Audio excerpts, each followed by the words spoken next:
Here we are, live, clogging up your internet again. Hello, everybody. Namaste, Andy. Namaste.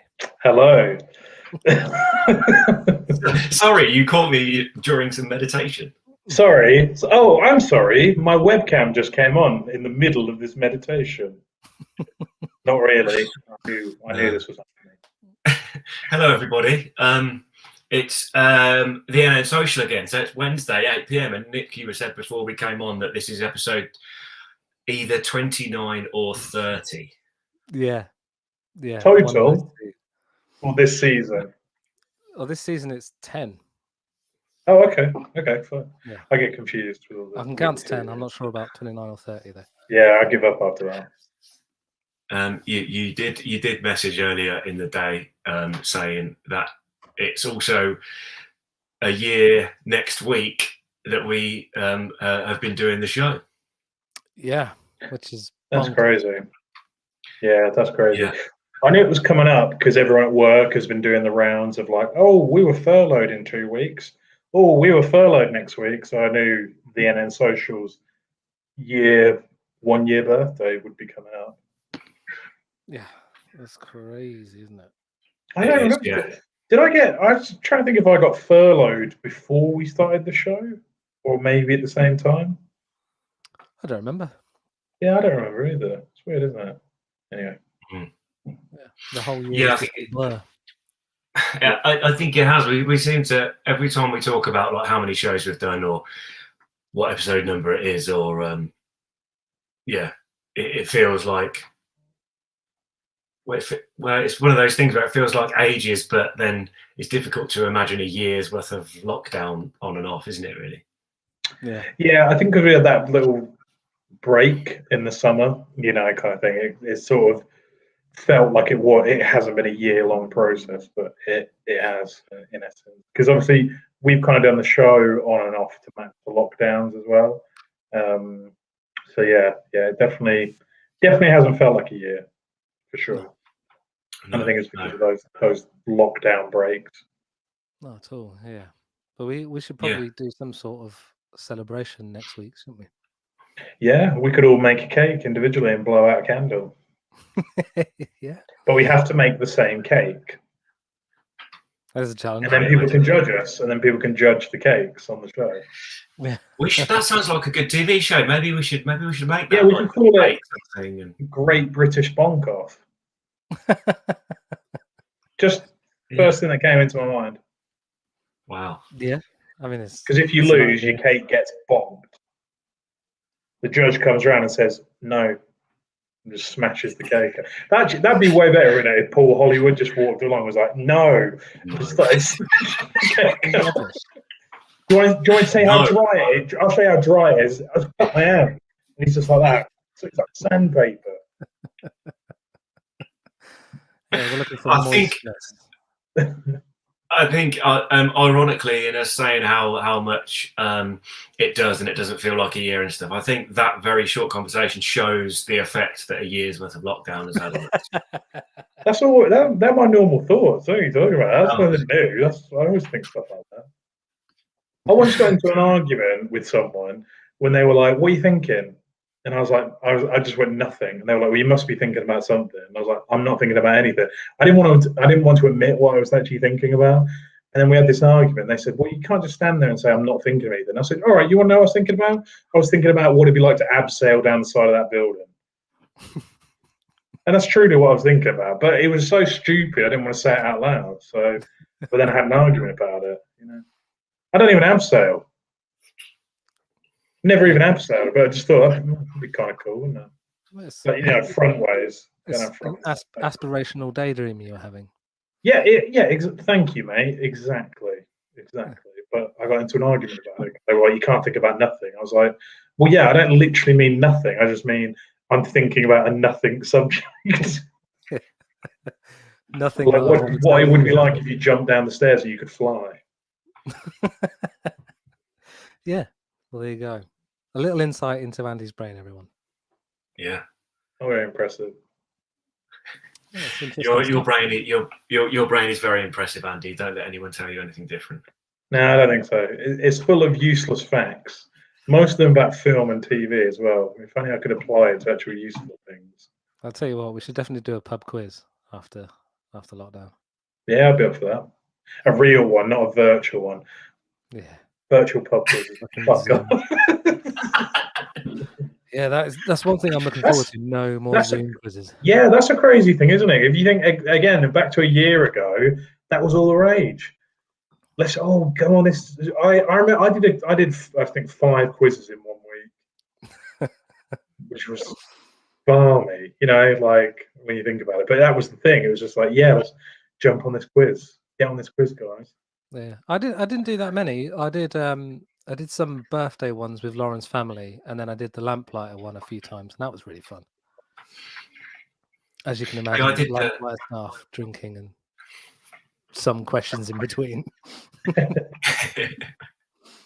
Yeah, I did the Gary quiz a few times, and Simon Meeky is still doing the Gary quiz, and so under the Garibaldi quiz, man. So check that out.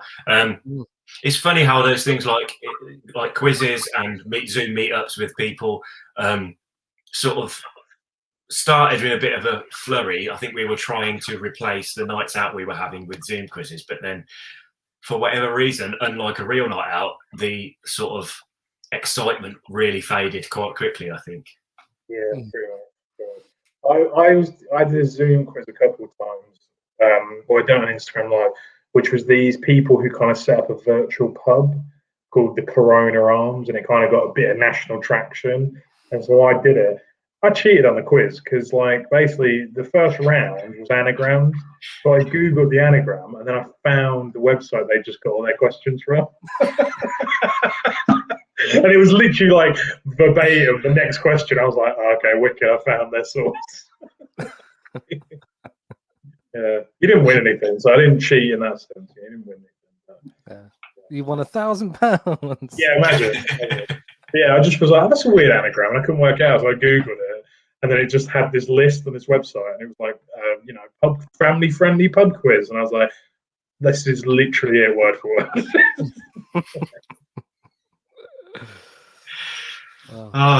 It's quizzes. We've all known that before. Different times, man. Different times, yeah. So, Nick, how's your week been since we last got together? Yeah, it's been all right. Just trying to think if there's anything of note to bring up, but not really. Still at work, obviously. I got my bike back. I left it in Emma and Dan's garden for a long time, and they said, had the garden reclaimed any of it at all? I think some of the garden was on it. Yeah. So yeah, they texted me and said, "Please, can you move your bike?" Yes, I should have done that a long time ago, but yes, I can. So yeah, I've been riding that to and from work again, which is nice. It's like 11 minutes, which is obviously good because normally it takes me about 40 minutes to walk. Precious minutes still in bed, so time is money. Yeah, so that's all good, but not really anything of note other than that, to be honest, that I can think of right now. Yeah, fair enough. Andy, what about you, mate? Well, I went on my work trip I mentioned last week. Yeah, it was interesting to actually go on a business trip away from the office. Well, the home office, I should say. No, not the home office. The home office. Yeah, sorry. Anyway, I work for the government. But yeah, so I went to Kent, to Rochester, and went and looked at a big old warehouse, and it was interesting. Yeah, really interesting. So that was cool. And then the weekend I just walked because that's all you can do. So I went for a couple walks. Been running a little bit as well, so I got back into that. And then today I had a laugh, which I don't know if anyone saw on BBC News. It wasn't probably the top of everyone's radar, but there is a place in the world called the Sewers Canal. You might have heard of it. And it's where shipping containers cut through Africa to get into Europe. So obviously I work in logistics, so I know a little bit about the Sewers Canal. And on the BBC's website today, a shipping container ended up sideways and blocked the Sewers Canal. Yeah, a strong gust of wind. So if you find the picture, it is hilarious because it's like completely side on. And anyways, I had a fun morning trying to figure out if anything we had in the Suez Canal was affected. That was good. And then I've just been looking at memes of that, very niche logistical memes. But the best one I saw is Austin Powers on the back of the boat trying to get it out of the Suez Canal, just going back and forth, which I thought was pretty genius and pretty niche logistical meme. So It's like a 400-ton boat. oh yeah, that's what they're all like, and it's the length of 4 football pitches. So that's how much it blocked. Basically. That's a big old fucking boat. Yeah, big old boat. They carry like 12,000 of those shipping containers sometimes. So yeah, they're big, and they go like what you see, and then there's like another like 12 meters beneath the water, like of the boat in the water that you can't actually see. Yeah, pretty crazy. So yeah, that's been fun. So if you want to look at it, it was called the MSC Evergreen, I think. So yeah, just find boat blocking Sewers Canal if you want to have a laugh. Pretty fun. That's it. Yeah, that's it. Yeah. That's my world at the minute. What about you, Joshy? Yeah, not too dissimilar to your guys' weeks. Funnily enough, yeah, working. A couple of walks, few runs, that sort of stuff. Bit of baking. Cookie man. Cookie man. No, For anyone problem. if anyone who follows Josh on social media, he's been cooking a lot, i.e. making cookies.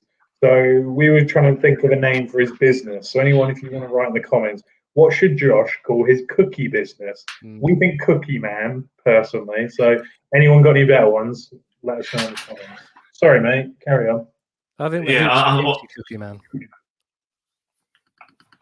Okay, I bet you do.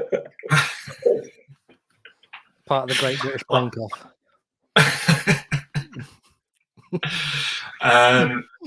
So that's about it. Actually, I'm not starting a cookie business. Just to get the record straight. Somebody wants to start T-shirts and cookies. Yeah, Fingers in. Maybe cookies. I could wrap the cookies in T-shirts. Edible T-shirts. Yeah, so just go to cookiesandshirts.com and you'll find everything you need. Brilliant. I forgot to ask you what? Buy that domain now, Cookies and Shirts. I forgot to ask you guys what you're drinking.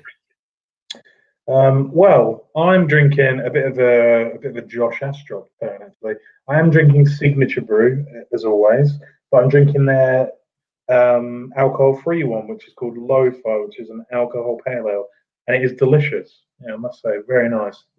Wouldn't know it's non-alcoholic. Maybe a little bit less gassy. Maybe that's the key. But yeah, very nice. Maybe. Klaus? I am drinking alcohol, so sorry. Isla Negra. Sauvignon Blanc. Nice. Yeah, good grape there. Good year, that Blanc. Yeah, good year. Pedro Ximenez. I hope I'm pronouncing that right.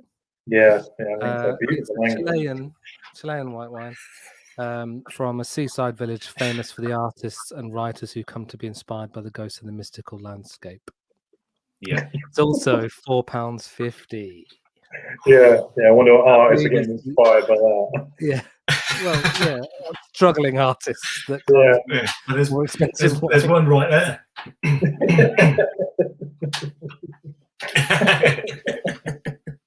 Yeah, he ran out of the room. You didn't see him. Yeah, he ran. Yeah. The struggling artist just outshot there. It's yellow and it's alcohol in it. Yeah, I like yellow wine. That's the best kind. Yeah, yellow, pink or red, really. All of them. Yeah. I like them. All of them. Sometimes mixed together. Yeah. Yeah,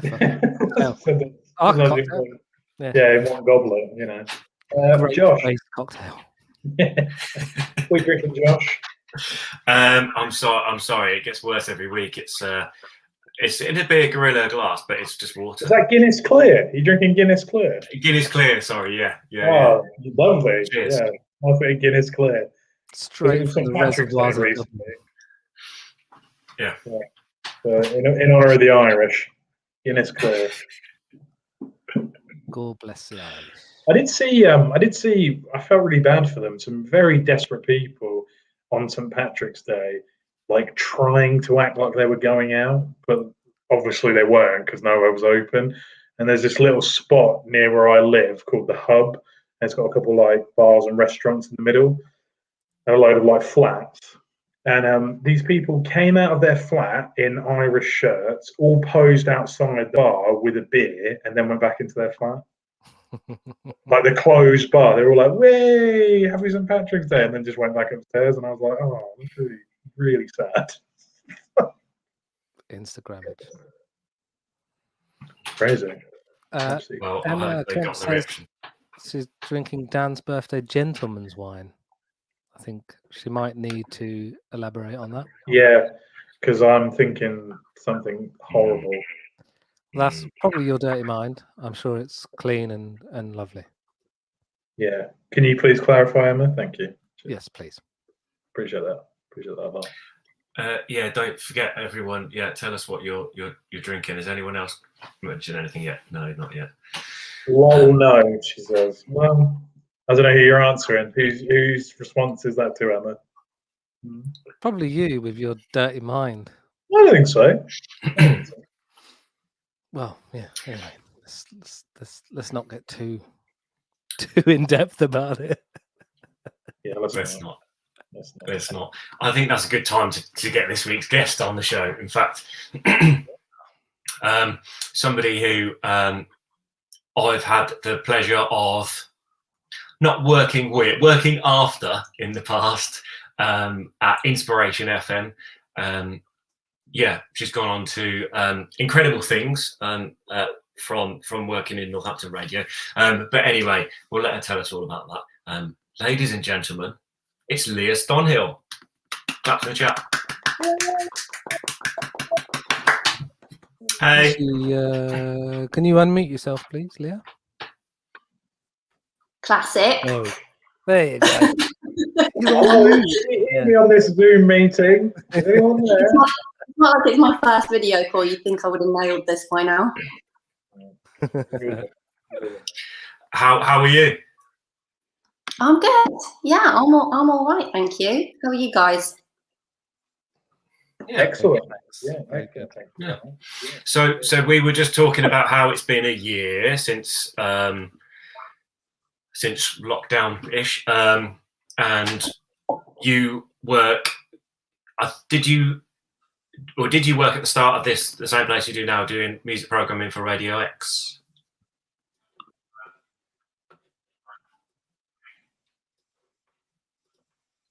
Can you hear us, Leah?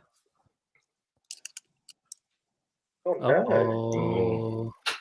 I can hear you now. we're back. Hey. Josh, you went very robot for me then. Sorry. Could you repeat that? Oh, okay. Well, I was just wondering how your year's changed. I presume you're in the same job now. You're a music programmer for Radio X, but how has that changed things for you? Well, luckily, I think I'm just one of those people who has been able to really continue to do my job from home really effectively. So it has hugely changed in that I previously was going into London 5 days a week for full days, whereas now I'm at home all the time, which for me has been a blessing, really. It's been so lovely to be able to spend all that time at home and still be able to doing a job that I love doing. And, fortunately, I work in an industry where we're able to make that work. And I can do everything that I was able to do from the studios in London, I can do from my house by the power of the internet. So, yeah, I've been really lucky on that front. I've not had to face, any kind of stress or worries about not being able to work or being furloughed. I haven't even been furloughed or anything like that. So it's been different, but in a lot of ways it's had a lot of benefits for me. Yeah. So I mentioned in your introduction that I think I met you when we were on Inspiration FM. Is that right? Yeah, I think. Well, yeah, because I knew Adam before I met you, Adam Fitch, who obviously lots of people know Adam. He's been in loads of local bands, videographer locally. But I knew him, and I knew the station were looking for people to come and present a film show. And I think he'd come in on my show to talk about a band he was in, and we got chatting about it. And he was like, "Oh, I've got this mate who might want to do it with me." The film review show, which was on after my show, and it ended up being you. Yeah, and that's how I met you, I think. And then we kind of both did our shows on that station for probably a year. Do you think you did yours for a year? Yeah, about that. Yeah. Yeah. I think, but then obviously, sorry. But then obviously we both started doing gigs, putting on gigs, doing like local back promotion stuff. You were running audio work, so our paths were kind of crossing all the time after that. But yeah, that was how we met. Yeah, I think your show. What was your show called? I know it was local music. It was like Introducing is on BBC, but it was on Inspiration FM, right? Yeah, that's right. It was called the Band Review Show, which was a name that I kind of inherited from the people that had done the show previously, and the station wouldn't let me change it, which was a bit annoying because it really wasn't a review show at all. Yeah. Then saying that, your show was called the Film Review Show, and I heard you talk about film maybe 3 times. So I'm disappointed. Yeah. I was hoping Josh's was going to be called like Josh's like Reggae Roundup or something. I'm disappointed that it was the Film Review Show. I was really hoping for some old school story of like his old radio show, but yeah. I think everyone was disappointed, mate. Don't worry about that. I'm sure they weren't. Lea, could you give us, or the people watching, for anyone that don't know, a brief history of how you got to Radio X from Inspiration? Yeah, sure. So yeah, I was doing the show at Inspiration, which obviously was all about the local music scene. And then I started also contributing to Lal's show on BBC Introducing weekly. So I was kind of doing like the gigs coverage for him. And at the time, I was really just trying to like broaden my radio experience. That's what the direction I wanted to go in career-wise.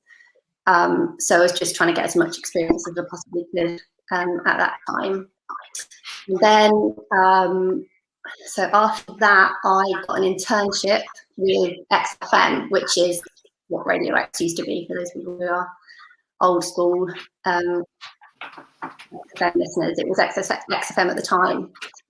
And I got that internship through a networking event where I met one of the presenters, and she was like super supportive of me and like really wanted me to come in and work on the station. So she was like 8 and kind of introduced me to some people, and then I went and did 3 months with them. And then from there I went to Shazam and did another internship with Shazam, focusing on UK music. And then I got taken on by Shazam. So I was actually with them, I think, for about 1.5 years, maybe 2 years. And then the head of music at the time at Radio X, because by then it changed to Radio X, just gave me a call one day and was like, "Do you want to come back? Do you want a job? We'd love to have you." And I kind of jumped at the chance, because although Shazam was a great place to learn loads about the music industry and kind of an area of the industry that I'd never had any experience in, being like digital music content, app-based content. So it had been really beneficial for me, but I was just, my heart lies in radio, so I was desperate to get back into a radio role, really. So yeah, he took me back and he kind of mentored me. He's just been a huge kind of champion for me, and mentored me and brought me up through Radio X, and then he moved on, and then I've moved up. So yeah, that's kind of it in a nutshell. Brilliant, amazing stuff. And you obviously at the start you were talking about how you've been able to work from home and stuff. Do you foresee that's going to be a permanent thing, or are Radio X one of the companies who are maybe going to try and be a bit, you know, a lot of discussions from companies now talking about flexible working and things like that. Do you think it's going to change the industry for people like yourself with what's happening? It's interesting. I think it's very industry dependent in terms of how much of that you can or can't do. I think we have proven that we can do it remotely. And we've been able to really produce some amazing radio during this lockdown period, and it's forced us to be more creative in many ways, because we've had to think outside the box and do things in different ways. So we definitely know it's possible. The company I work for is Global. So Global is a radio group, and they own Radio X, where I work, and then also Far, Capital, Gold, Moose, LBC. And we're all based in the same studios in Leicester Square. We're all under one roof. And a big part of Global is kind of the buzz of the studios and that kind of collaborative space and creative space, and being able to bring people into that building. And the face of it is, I think when you work in the media and entertainment industry, that part of it is important to what you're doing, possibly more so than some other industries. So there will definitely be an expectation that we're back in the studios to some extent once possible and safe to do. Mm-hmm. But I definitely think that there would be more flexibility than there was before. I think it would be ridiculous for any industry or company now not to think about that, because it's beneficial on so many levels to everybody to allow people to have that flexibility. So yeah, I mean the communication we've had so far from Global as employees is that yes, there'll be more flexibility, but there will also be an expectation that we'll be back in the offices to some extent as well. So we'll see. I'm kind of just waiting it out to see how the land lies, what the expectations are. Yeah, I think that's. Sorry, Josh. You can. I'll go first. There's a couple of different hats that you wear in your job, isn't there? So you're a producer of shows and also a music programmer. No, so that's confusing because my title was music producer, but I don't actually produce individual shows. Okay. I work on the music for all the shows, so across the station, across the schedule, all the music that you hear played on the station is programmed by myself, and all the kind of playlist setting and all that kind of it. And also across that, there's things like events. So we've managed to do a couple of events in the last 6 months, which has been amazing. And we're currently working on another one, which hopefully we'll be able to have an audience for. So I work on those, and anything to do with like artist interviews or sessions or anything that's kind of music focused comes by me. But I don't actually work on individual, like in the studio during a live show. Yeah. Yeah. So yeah, it's a bit more all-encompassing in terms of the music that comes into the station rather than being in the room and producing a show live. Cool. So do you deal with like radio pluggers directly then? Yes, I do. Yeah. Shits, aren't they? No. Yeah. Answer that how you want to answer that. Don't be influenced by that musician company's whatever it is, struggling musician wine. I think maybe Nick's just had some bad pluggers. I don't know. I mean, very good pluggers. Like if they got us on the radio, they did a great job. It's a hard task. Yeah, I think they get a bit of a bad rep pluggers. I think there's a lot of preconceptions about people whose job it is to, get a piece of art in front of the right people. And I think, like any industry, you'll have cowboys and you'll have people who take advantage and do the minimum amount of work and try and just make a quick buck. And then you've got the professionals who do a good job and only take on bands and artists they really believe they can get on the radio, and know where to position them, who to approach with what music. And then they've got a reputation with those music teams at radio stations, because they're bringing you good stuff consistently. So yeah, I think it's like any industry, pluggers, there's good ones, there's bad ones. Mm-hmm. Yeah, I don't want to. I want to make it clear that my radio plugger back in the day was very good. Just a little joke. Yeah. Josh, what was your question from a while ago? It was about working remotely and going back into the office, whatever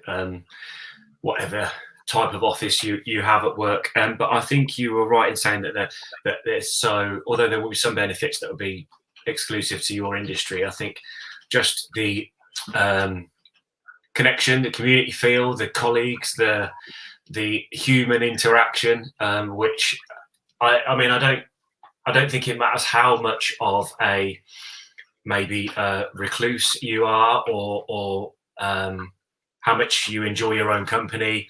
I think whether you only need to speak to one person a day or 100 people a day, you need what you need. So you don't get those connections when you're not going into the office or not going into public. So I think the benefits of having a physical office where the company, i.e. like the people, come together is always going to have a benefit. But yeah, maybe this has shown us that we don't need massive office blocks and things like that. I don't know, but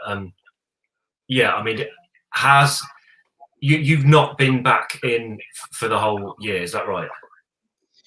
I've been in, I think in the last 12 months, I've been in the office 3 times maybe.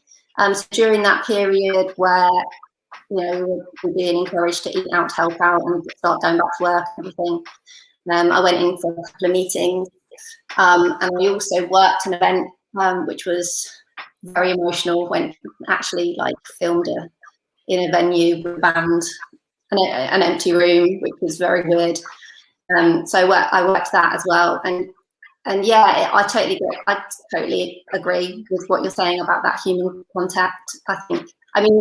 I got no work done when I was in the office, because you're just so excited to see people and talk to people and ask them, have genuine, proper conversations, rather than what you can fit in on a Zoom call or the odd message or on a chat. So yeah, I did no work, and I think when we do start going back, that will be a real challenge, is actually trying to get work done, because you just want to talk to everybody. But yeah, and also just I love working in London and just the buzz of London and being so central where we are. Covent Garden's literally a 2-minute walk, Trafalgar Square's a 2-minute walk, we're in Leicester Square, you're on 5 minutes from Oxford Circus. It's just the buzz of it and the life of London that I miss, and that's the perk of being there, and that's, I think, a big part of the payoff of the sacrifice you make for the commute and the long days and all that kind of, the stuff you give up when you commute. But that's not there. That's the days I went in, none of that was there, and it was really weird. It was quite sad and spooky and really poignant as well. You kind of want to remember it. You want to burn it into your memory, because I don't think it will probably ever happen again like this. So yeah, really weird. But I am looking forward to having that back, that kind of energy. Did you how have you found it? Working from home has been a challenge for some people and a holiday for others. But considering you enjoy your actual your normal workplace so much. How has that affected you, or has it affected you at all? There's been days, like I would say there's been moments or weeks, or I mean we're talking about a year-long period, you know. I felt like everybody, optimistic at time, really sad at time, really, you know, you feel like the end isn't in sight, or it's up and down. But I would say, on average, I've just felt incredibly lucky to have had the opportunity to spend so much time at home with my family, because I've got kids, and I think I hadn't really even realised how much I was missing by being out of the house, like all day, every day. I mean, I would leave at 7 and get home at 7, so I hadn't really properly registered. And my kids, in the time I've been commuting, they've grown up so much, because they're at that age now where, like, I was thinking the other day, my daughter, 3 years and she'll be going to uni. So she'll be out of the house, and I would have missed it. I would have missed all this time with her and her brothers. And that for me has just been something that I've just constantly been grateful for, is that I've been forced into a situation that has just been a real blessing, because I've been able to spend really, like, good quality time with them. And don't get me wrong, there's been days where, you know, homeschool isn't no joke. And there's been days where, you know, I've just thought I just need space. I want to have my own independent life away from them again. But on the whole, it's been, I wouldn't change it. Yeah, that's the one thing that I have so much respect for any parent during this. Like my sister, both my sisters, I should say, both have children, but one of my sisters is a key worker, so her children were able to go to school as a key worker, but my other sister had to homeschool and work from home at the same time. So anyone like yourself who has children and has worked at the same time, every hat I own, that's a lot of hats, is off, because yeah, the adjustment most people had to make without that part of it as well has been like, oh wow. But then you have had the double bonus of, I'm working from home in this new situation. Oh, and I also have to be a teacher now as well. Yeah. Yeah, it is a lot. I mean, like I said, I'm lucky my kids are older. I feel for anyone who's got, like, preschool kids or primary school children who are like 4, 5, 6. My youngest is 10, so he's pretty, you can reason with him. You can, you know, bribery works.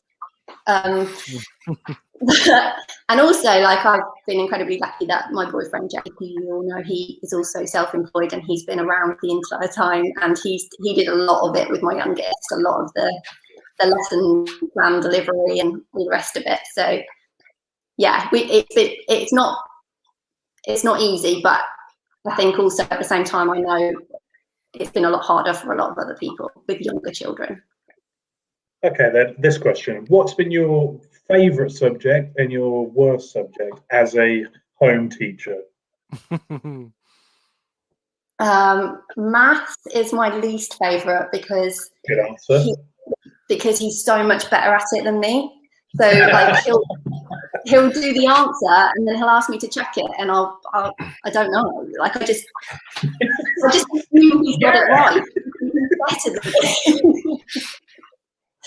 So yeah, maths is the worst. What's the best?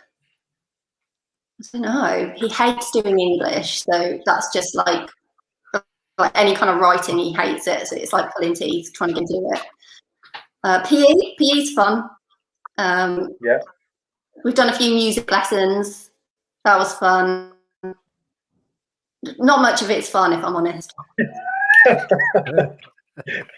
I think my sister was the same. My sister said maths was the least, but science was the best. She enjoyed a lot of the science. My niece is like 7, so there was a lot of like practical little home experiments they could do and stuff. My sister said that was a lot of fun. But yeah, that was her selection as well. Maths is the worst. And a question I actually had pre-prepared for you, not really, but I thought I was going to ask you, what's it like doing a TikTok dance? Because I must say, you nailed it the other day, mate. Like, absolutely nailed that. Super impressed. So, how did that come about? How have you become a viral sensation? I think that's when you know lockdown has finally got to you, when you start doing TikTok dances. No, but that was my daughter. She was super keen for me to get involved. I mean, I posted it, so it's not like I did it and then didn't post it on my own social media. I wouldn't have seen it otherwise. You should be proud. And I really liked your celebration at the end. Like, yes, can I ask how many takes that took? I have no idea. Like, I'm probably getting on towards 100. Ridiculous number of takes. For anyone who doesn't know, Leah did a really good TikTok dance with her daughter and nailed it. So, it was hats off. It was very impressive. Highly impressive. Yeah, highly impressive. And your celebration at the end is what made it. It was literally just like, fuck. Relief. Relief because I don't have to do it again. Yeah. As someone who has kind of grown up, as we all have, with technology and stuff, is that anything you're like freaked out about? Like, have you got to the point where your children know more about something than you do? You remember when you used to do that to people? Like my parents, I used to be like, "That's not the remote; it's a calculator." Jesus, and I was like a hacker. Whereas now, my nephew is doing things, and I like look at him and go, "What?" So, have you got to that point yet? Is there anything scary that's happened through this homeschooling time? I don't know how they did that.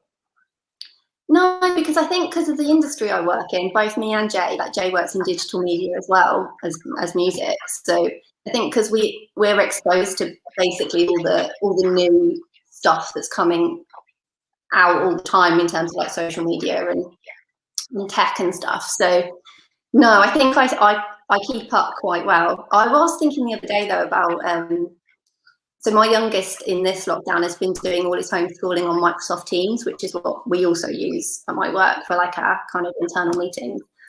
And he's so good on it. Like he knows how to do everything. He knows how to do a breakout group. He knows how to like attach a file during a call so that everyone can see it. And like, he just knows how to do it all. And I just think we're going to have a generation of kids who are just so ready for the workplace, like so well equipped to go into a professional environment and be able to keep up. Because I don't think that's always been true, as much as I know that schools are really good at teaching the basics. Like I have a lot of young interns come through Radio X and they're kind of out of uni even, and they don't know stuff you think they would know, and it's stuff that you kind of just learn as you go once you're in the workplace. I'm talking about like using Excel or like just like admin stuff, whereas I think these kids, they're just going to be so proficient, they're just going to nail it like straight out the gate. But then I guess they're all going to be the same, so they haven't really got the edge on each other. These kids don't even know what an overhead projector is. Do you remember that when you had this clear paper and they project it onto the whiteboard, and they don't even know what that is. You know what I mean? An overhead projector. The TV, when they teach you to wheel the TV in, remember on the big screens? Like, none of that. That's all gone. My little boy Seb, a few weeks ago, I said, "Right, Seb, you have to remind me to take your book bag back with us when I take you back home to your mum." And he said, "Why don't you just ask Siri to set you a calendar reminder?" I was like, "For fuck's sake." Fair point. Yeah. What do you need a memory for, Dad? Yeah, nice one. That little thing, you put that computer in your pocket.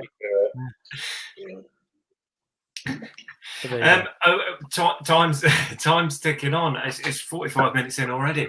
It's always a good sign when it's flying fast, way faster than we think it is. But I think it's a good time now to have this week's track. Yeah. So this week we've got a performance from Phantom Isle. Small caveat before it: the audio and the video does go out of sync, but it's a blinding performance of a great song and a great band. So here you go.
1 trillion.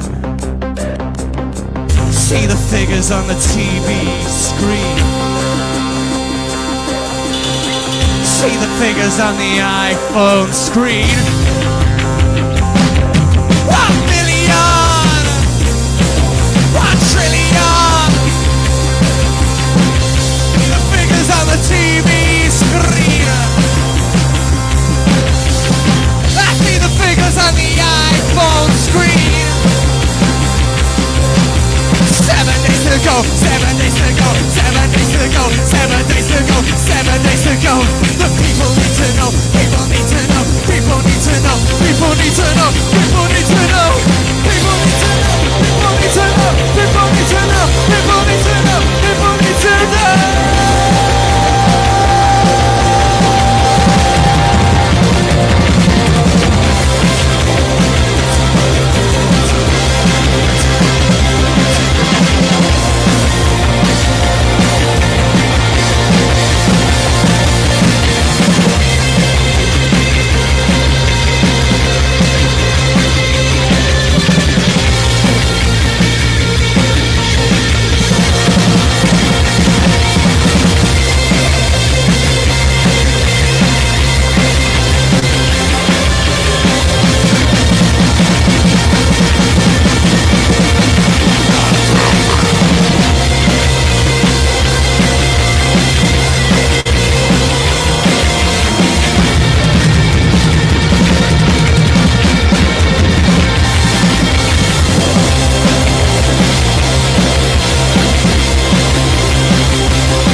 There you go.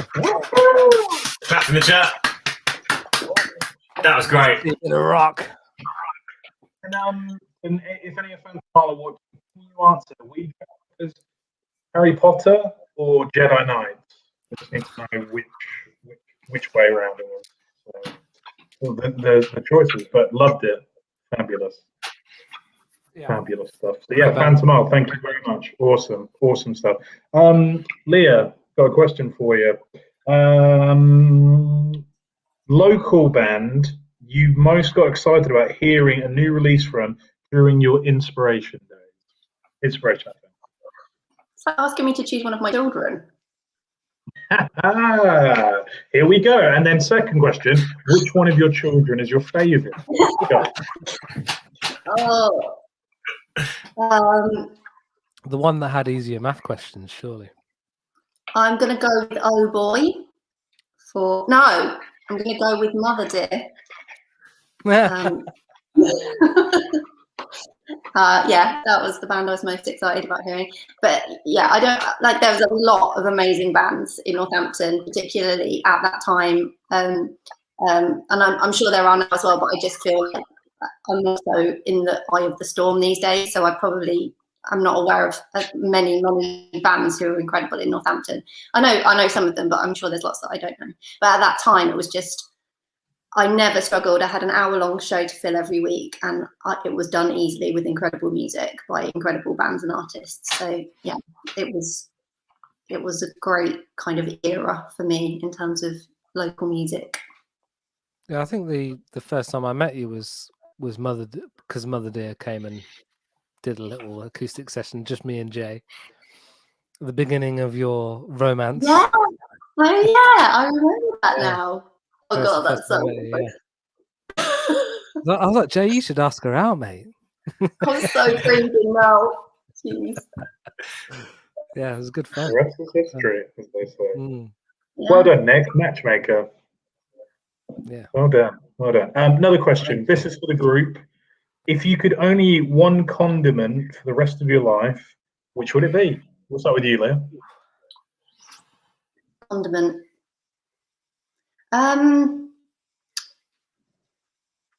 Mayo, vegan mayonnaise, probably. I put it on everything. Excellent choice. Veganese.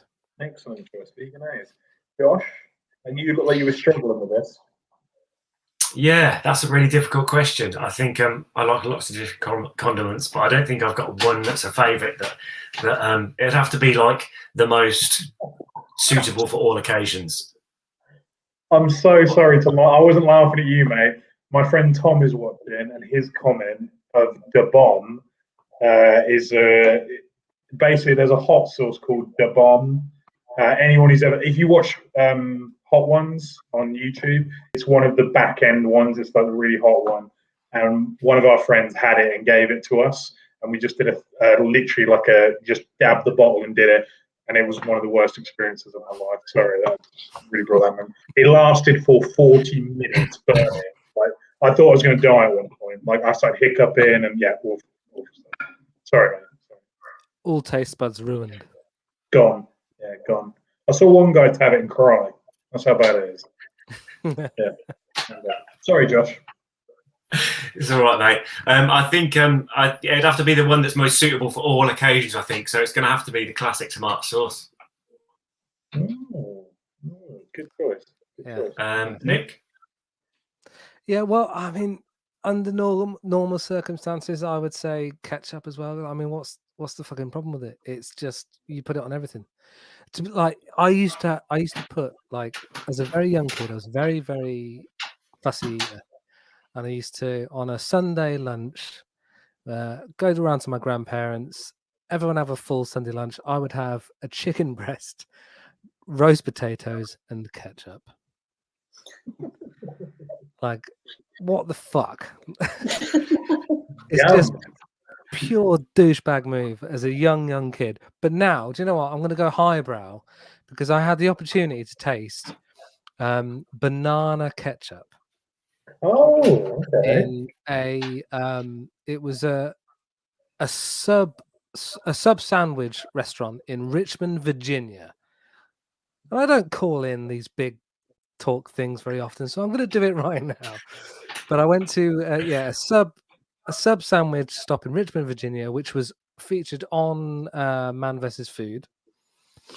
And that guy, I don't know, I haven't seen him for a while. He's probably died of a heart attack from the amount of fucking massive. I think he lost loads of weight. I think he stopped eating and lost loads of weight. Good for him. Good for him. Anyway, this I'm glad he's alive. He's a Tottenham fan, so I'm not that glad.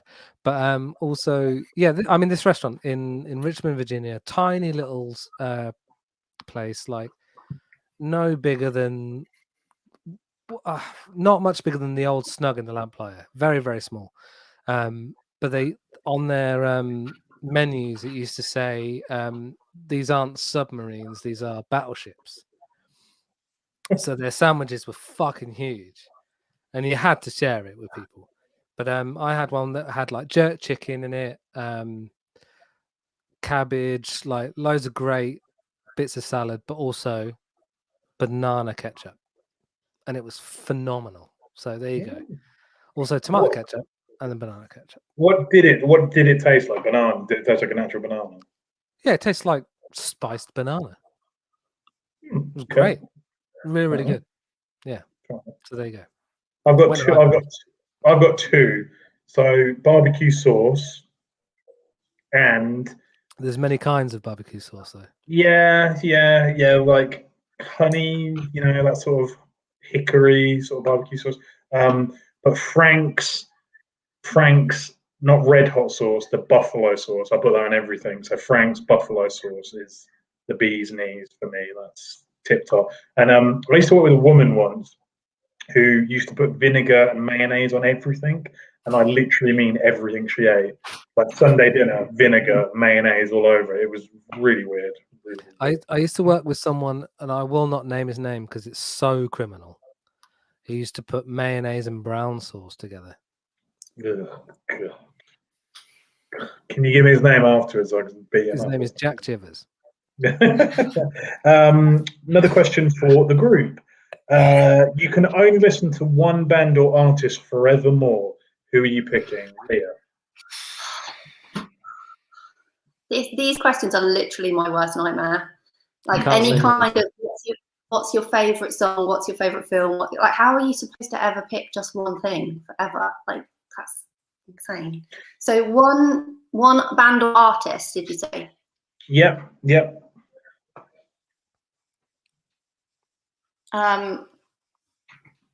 Oh yeah, I'm gonna go with Bruce Springsteen, I think.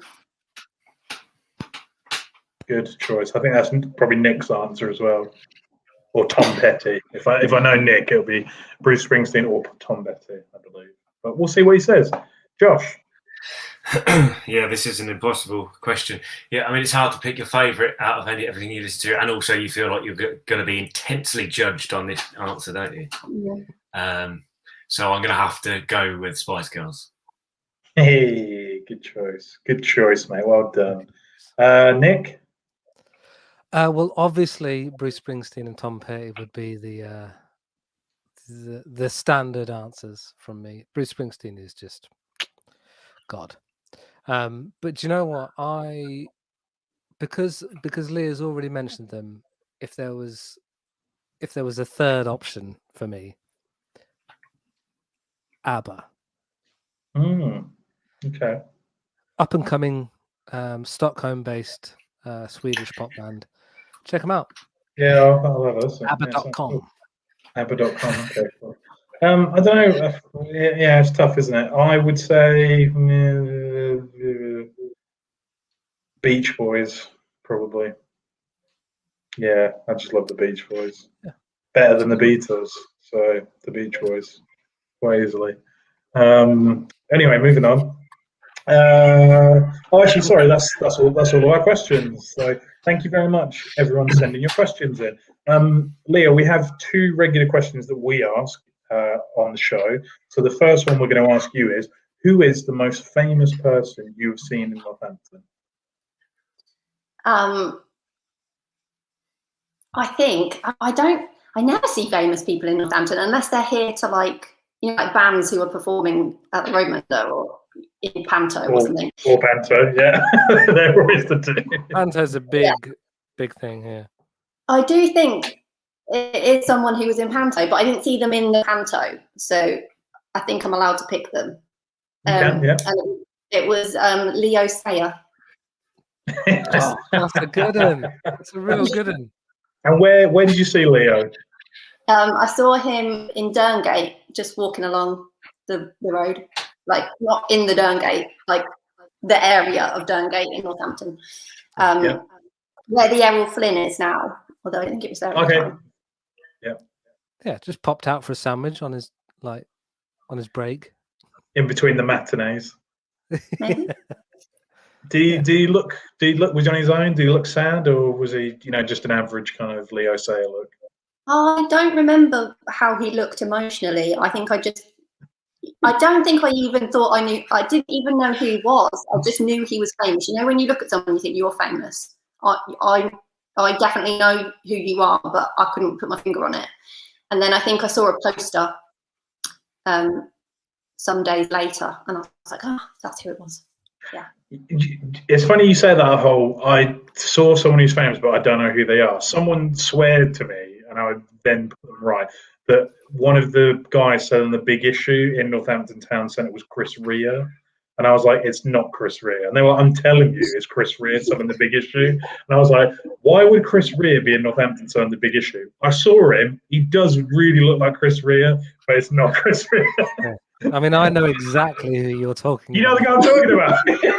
Yeah, but someone I know was like, I'm telling you, it's Chris Rea. He's obviously doing it for charity work.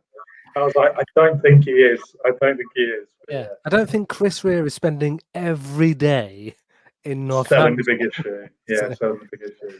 Yeah. But yeah. So if anyone else has seen Chris Rea, then let us know. Tommy says Huey Lewis in the News is what he would listen to, and Salad Cream. Unusual choice. He styled it a salad creme. Salad creme, he's put. Bit Yeah, he's posh, isn't he? So, okay, well, Leo Sayer, thank you very much. We'll add that to the Hall of Fame. So, thank you very much, Leo. Hall of Shame. Hall of Shame, I should say. Yeah. We also ask our guests for recommendations. So, any film, TV, music, podcasts, books, articles that you've checked out and you've found really interesting in lockdown, or just maybe some old school classics that you want to share with people to check out while we're still in lockdown. Okay. So yeah, I guess we start with music because that's literally my entire day. Every day is music. So the album that I'm just constantly listening to at the moment on repeat is the new Julian Baker album. I don't know if you guys know Julian Baker, but she's very good. Yeah, cool. So she released a new album in February, and I've just not been able to stop listening to it. It's incredible. Fully recommend anyone who likes her stuff to go and listen to that. Yeah. Did a wonderful cover of a Frightened Rabbit song for the Frightened Rabbit Midnight Organ Fight anniversary. Yeah. Well, yeah. Yeah, and she does that Boy Genius project with Phoebe Bridgers and Lucy Dacus as well. So yeah, she's great. Kind of been listening to a lot of that kind of stuff as well. I think I'm seeking out stuff for my own listening outside of like work listening that's quite soothing and like nothing too aggressive. And I think that's just really telling of the mental strain that we're all under, to be honest. So I was trying to think about everything I'm listening to. I'm like, it is all quite gentle, which isn't necessarily true all the time for me. But at the moment, it's like the Staves, Julian Baker, even Mogwai. I listen to a lot of Mogwai when I'm working because I just find it like trying to schedule music whilst listening to music is kind of like patting your head and rubbing your tummy. But I find if I listen to Mogwai, then that's fine. That's fine. So yeah, that's kind of the album. Julian Baker is the album I'm listening to the most. I think that's the best analogy we've ever had on this show, by the way. Yeah, that is a really good analogy. TV wise, so lockdown. At the beginning of COVID, so we're talking about from the first lockdown. Jay and I fell into a "come dine with me" hole quite quick. And again, I think it's because it was also mentally taxing, like homeschool, work, and like just dealing with the world, because it was in that period as well. There was a lot going on in the world. It was all just really like overwhelming. And I think I got to the end of the day and we just couldn't even try and think of something to watch, and Come Dine With Me was just a really easy watch. So we watched way too much of it. And we had to have a bit of a word with ourselves after a while. And we're like, should we stop now? Something else.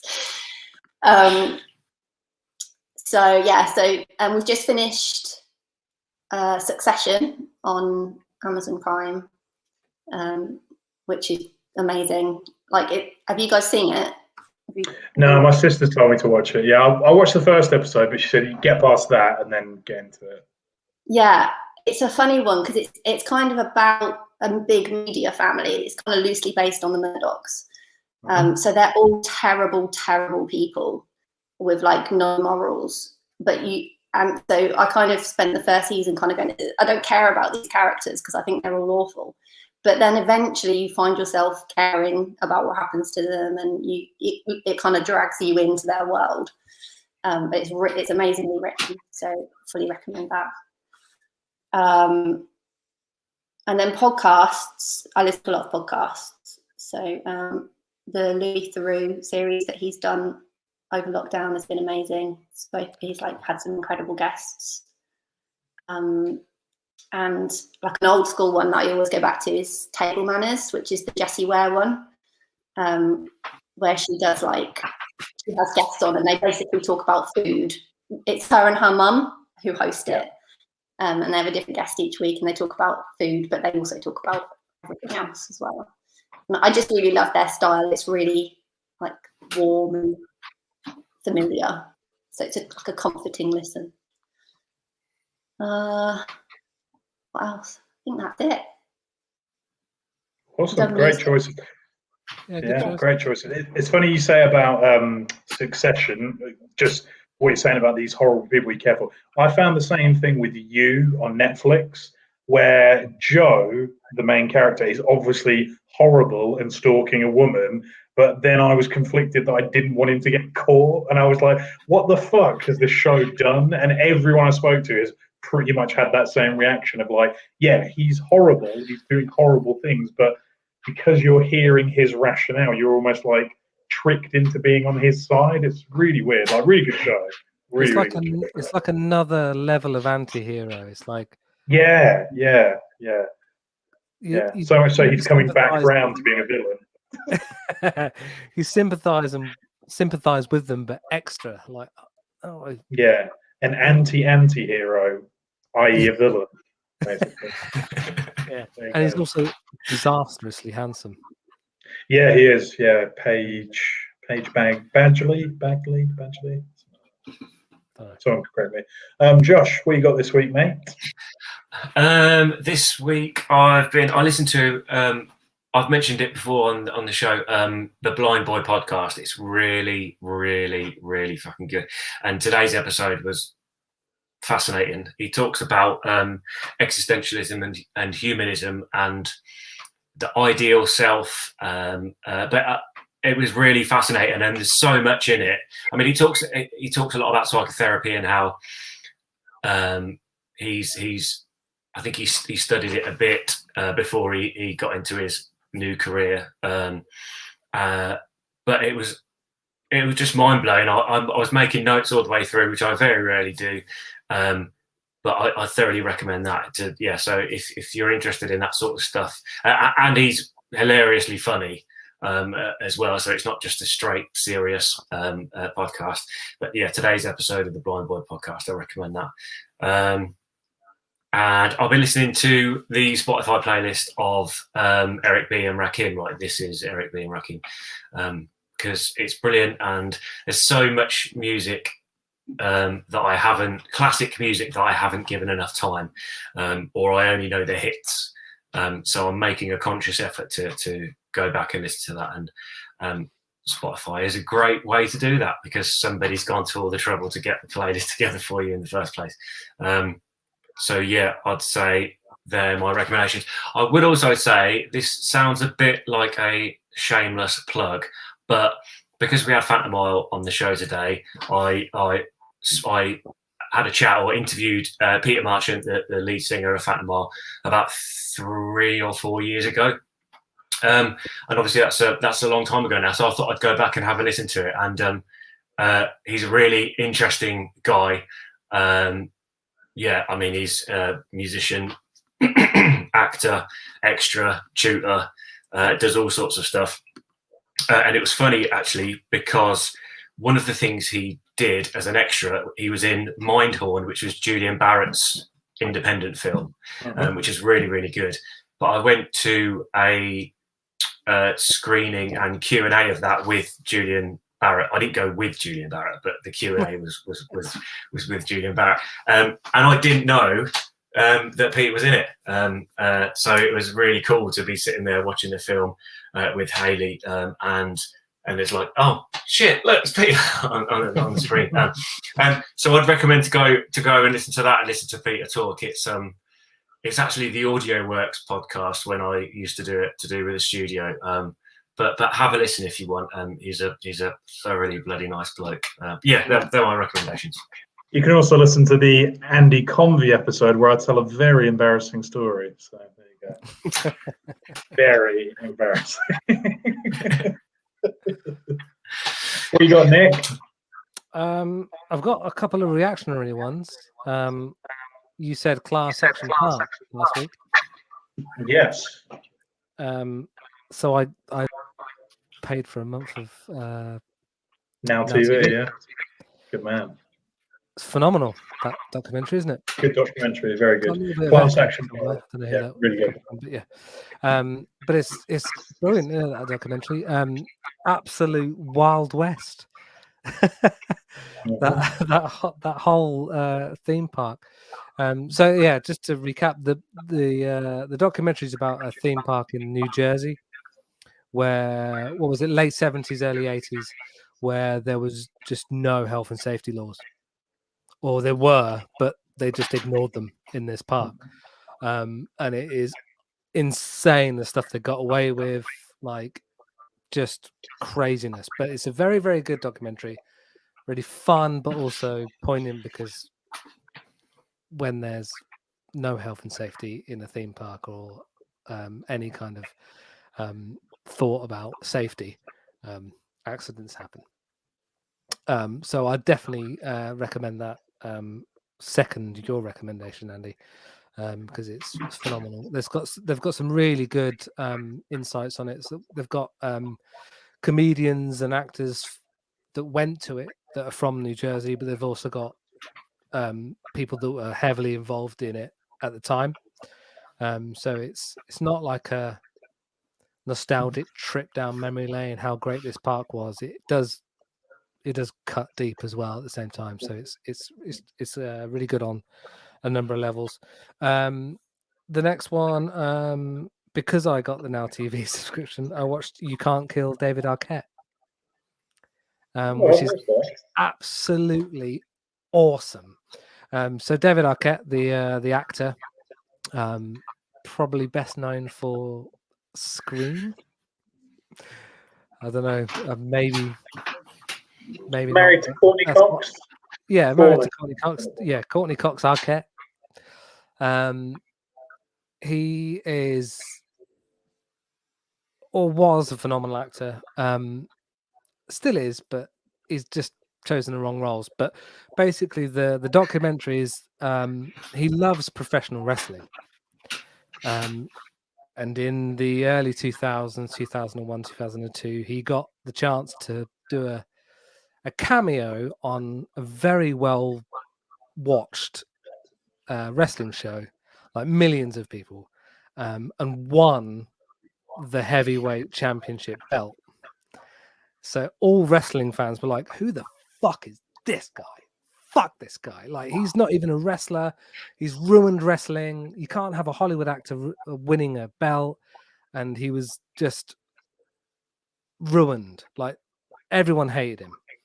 And for the next few decades or whatever it is, he's not had a great film career, but he's always loved wrestling.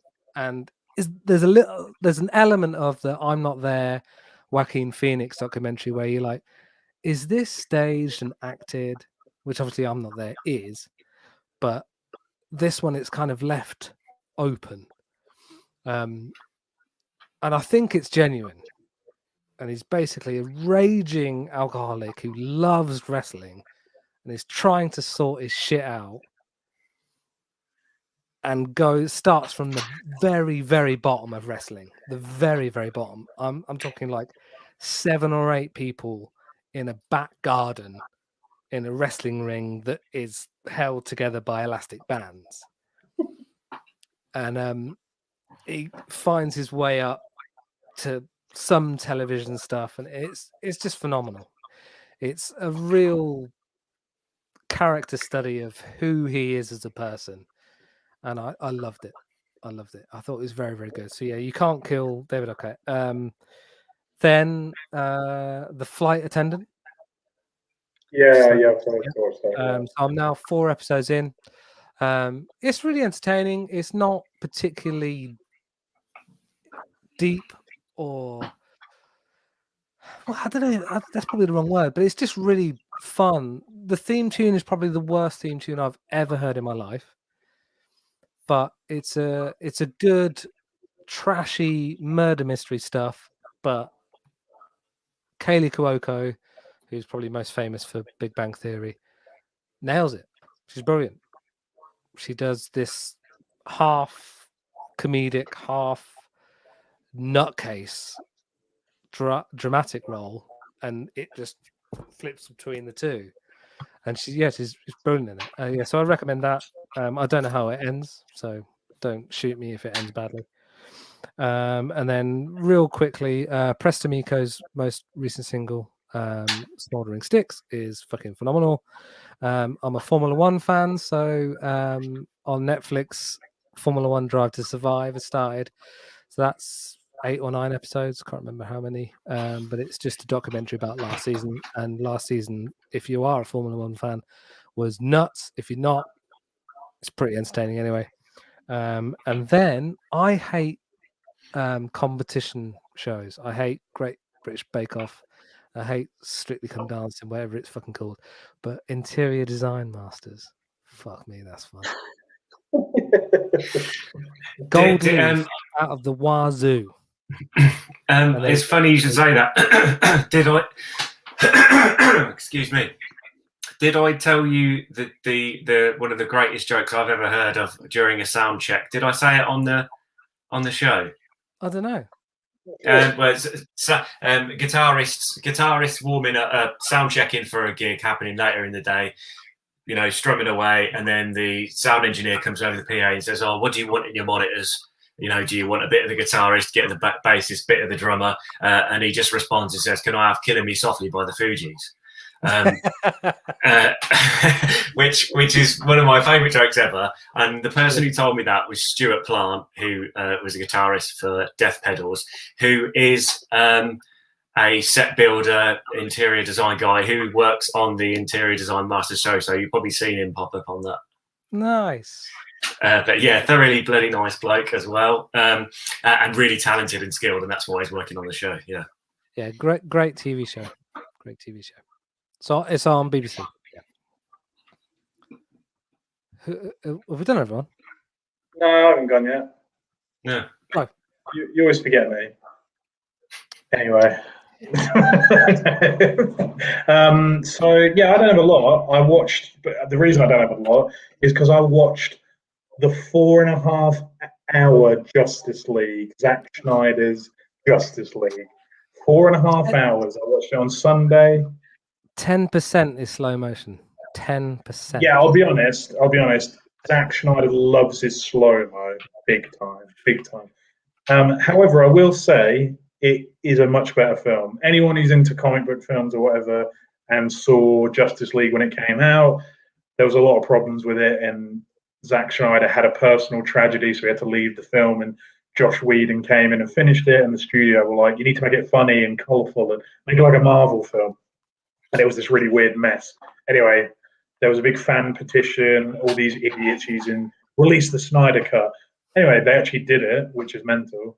And yeah, it was good. It was good. Pleasantly sweet. It's still problematic, still has its issues, but a much better film. And watching it at home, I couldn't sit in a cinema and watch it for 4 hours, but sitting at home and being able to pause it and go to the toilet or make a cup of tea definitely helps. So that, if you're into comic books and stuff like that, it's pretty cool, pretty good watch. And then I watched, I think Josh recommended it before, but I watched on Amazon Prime, The Vast of Night, which I think you might have recommended before, Josh, which is pretty cool. Set in the 50s, about a night in New Mexico where people hear a strange signal over the radio. And is it aliens? Is it not aliens? Pretty cool. Yeah, pretty cool. So it's an Amazon Prime original. So thoroughly enjoyed that. And then I think that's pretty. I think the Schneider Cut took up most. Oh, Falcon and Winter Soldier, more geeky Marvel stuff. So that, and also I watched Atlanta season 1 and 2 because I hadn't seen it for a long time. So if you haven't watched Atlanta, it's on Disney Plus. It's really good, really good. So yeah, pretty basic for me because Marvel and DC took up all of my time this weekend. And also shout out to my girlfriend who was like, I'll watch it with you, knowing absolutely nothing. And she even said it was okay. So there you go. Yeah. She said it was okay. Who's that? And I was like, oh, this. And then she's like, is Iron Man in this? And I was just like, it's a different franchise. But anyway, we got through it. So, hey, okay. So yeah, they're my recommendations. Nice. Cool. I think that's. I think. Watch this week. Sorry, mate. A lot of stuff for people to watch this week. Hell yeah. All gold. Yeah, I'm glad a couple of them have come up twice. A couple of recommendations because I always forget to watch the stuff that when people say I think, oh yeah, I'll check it out, and then I immediately forget it. So that's good. Yeah. Okay, cool. I think that'll be. I think we'll wrap it up there if that's all right with you guys. Thank you very much, Leah, for coming on. It feels like yesterday that I was pestering you to let me into Inspiration FM while you were live on air. But it wasn't. And it's incredible to see where you've gone, but it's not surprising at all. So, yeah, it's really cool to see that. Thanks. Appreciate it. And those were the good days. Those were good days when we were at Inspiration. And yeah, I think that's a good indicator of this kind of station we were working at, where there was literally just me in the building. So there was no one else to let you in to take over from me at 9. So I literally had to run out and let you in the building when a song was on. But it was fun. Cool. Yeah, thank you very much, Leah. Appreciate your time. Andy.